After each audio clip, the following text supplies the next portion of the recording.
Hello everyone, প্রতিদিনের মতোই আজ একটা আই লুক নিয়ে হাজির হয়েছি।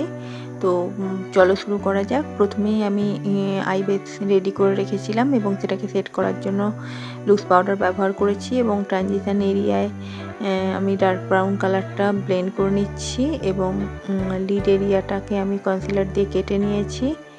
তো লিডের মিডিল পজিশানে ইয়েলো কালারটা ড্যাব ড্যাব করে বসিয়ে নিয়েছি এবং ইয়েলো কালারের দুই সাইডে অরেঞ্জ কালারটাকে আমি ব্লেন্ড করে নিচ্ছি এবং ইনার কর্নার আর আউটার কর্নারে ডার্ক ব্লু, প্রথমে ডার্ক ব্লু কালারটা ব্যবহার করেছি, তারপর ডার্ক পিঙ্ক কালারটাকে অ্যাপ্লাই করে আমি এখানে পার্পল কালার আনার চেষ্টা করেছি এবং উইং লাইনার পরিয়ে নিচ্ছি। তো আজকের আই মেকআপটা এখানেই সম্পন্ন করলাম। যদি ভালো লাগে তো একটা লাইক করো এবং সাবস্ক্রাইব করো।